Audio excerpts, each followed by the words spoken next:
حضرت ابان ابن عبداللہ البجلی رحمۃ اللہ علیہ فرماتے ہیں کہ ہمارے پڑوس میں ایک بندے کا انتقال ہو گیا۔ ہم لوگ اس کو دفنانے کے لیے قبرستان میں پہنچے۔ جب اس کی قبر کھودی جا رہی تھی تو اس کی قبر کے اندر ہمیں بلی کے مانند ایک جانور ملا۔ قبر کھودنے والوں نے اس کو بہت بھگانے کی کوشش کی، نہیں بھاگا، حتیٰ کہ قبر کھودنے والے نے جو ٹکم تھا وہ اس جانور کی پیشانی کے اوپر بھی مارا، لیکن نہ وہ بھاگا نہ ڈرا۔ لوگ خوف زدہ ہو گئے کہ یہ کیا معاملہ ہے۔ انہوں نے اس قبر کو چھوڑ دیا اور دوسری قبر کو کھودا۔ دوسری قبر جب کھود رہے تھے تو دوبارہ وہی جانور ملا۔ وہ لوگ ڈر گئے، انہوں نے اس قبر کو بھی چھوڑ دیا اور انہوں نے تیسری قبر کھود اور تیسری قبر کے اندر بھی وہی جانور ملا۔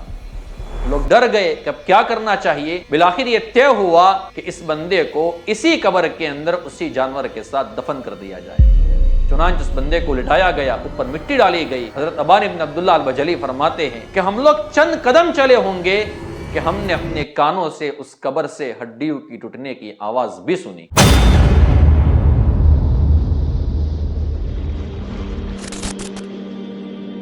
بسم اللہ الرحمن الرحیم۔ آج میں آپ کی خدمت میں عذاب قبر کا ایک خوفناک واقعہ پیش کرتا ہوں۔ یہ وہ واقعہ ہے کہ جس میں میت کی تجہیز و تکفین میں شرکت کرنے والوں نے میت کی ہڈیوں کی ٹوٹنے کی آواز بھی سنی، اور سب سے بڑا سوال کہ آخر اس میت کا جرم کیا تھا، اس کا گناہ کیا تھا۔ عذاب قبر میرے دوستو یہ حق چیز ہے، قرآن و حدیث سے ثابت ہے۔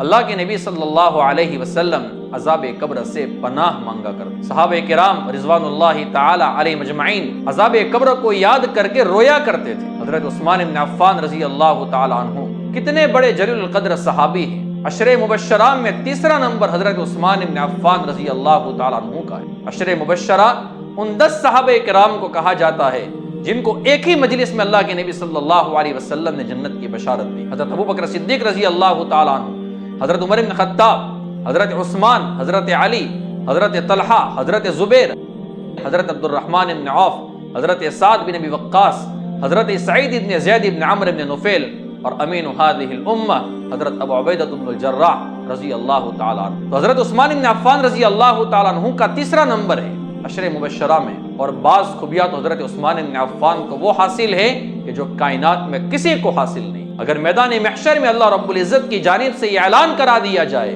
کہ میرا وہ بندہ کھڑا ہو جائے اور تمام انبیاء کرام علیہ الصلوۃ والسلام کی امتوں میں سے وہ امتی کھڑا ہو جائے کہ جس کے نکاح میں نبی کی 2 بیٹیاں موجود ہو، تو یاد رکھنا میرے دوستو اس وقت حضرت عثمان بن عفان کے علاوہ اور کوئی نہیں ہو۔ اتنا بڑا مقام اور مرتبہ، لیکن یہی عثمان بن عفان رضی اللہ تعالیٰ عنہ جب قبر کے اوپر کھڑے ہوتے تھے تو اتنا روتے تھے کہ داڑھی مبارک تر ہو جاتی تھی۔ کسی سائل نے سوال کیا کہ حضرت آپ کے سامنے جنت و جہنم کا تذکرہ کیا جاتا ہے، آپ اتنا نہیں روتے ہیں جتنا قبر کے تذکرے کے اوپر روتے ہیں۔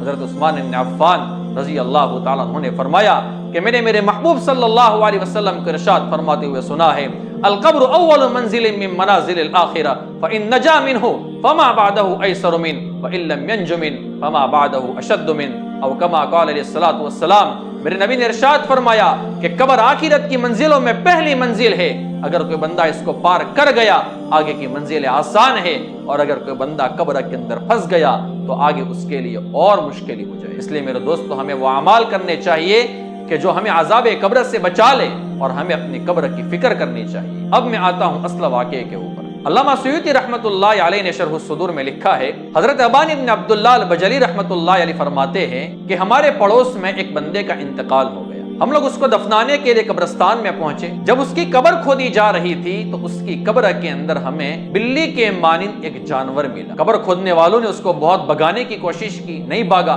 حتیٰ کہ قبر کھودنے والے نے جو ٹکم تھا وہ اس جانور کی پیشانی کے اوپر بھی مارا، لیکن نہ وہ بھاگا نہ ڈرا۔ لوگ خوف زدہ ہو گئے کہ یہ کیا معاملہ ہے۔ انہوں نے اس قبر کو چھوڑ دیا اور دوسری قبر کو کھودا۔ دوسری قبر جب کھود رہے تھے تو دوبارہ وہی جانور ملا۔ وہ لوگ ڈر گئے، انہوں نے اس قبر کو بھی چھوڑ دیا اور انہوں نے تیسری قبر کھود اور تیسری قبر کے اندر بھی وہی جانور ملا۔ لوگ ڈر گئے کہ اب کیا کرنا چاہیے۔ بالآخر یہ طے ہوا کہ اس بندے کو اسی قبر کے اندر اسی جانور کے ساتھ دفن کر دیا جائے۔ چنانچہ اس بندے کو لٹایا گیا، اوپر مٹی ڈالی گئی۔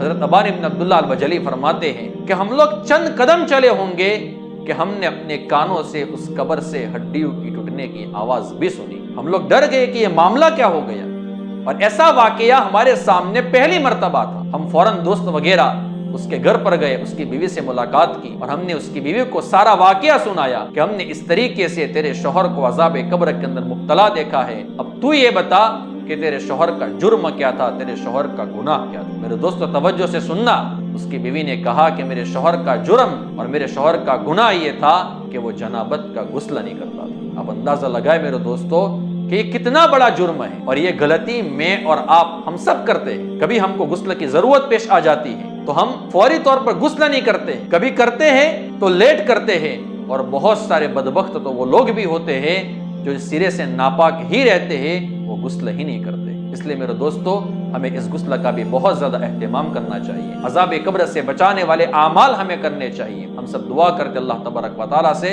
کہ اللہ تبارک و تعالیٰ میری، آپ کی اور پوری امت کی عذاب قبر سے حفاظت فرمائے، آمین یا رب العالمین۔ وآخر دعوانا ان الحمد للہ رب العالمین۔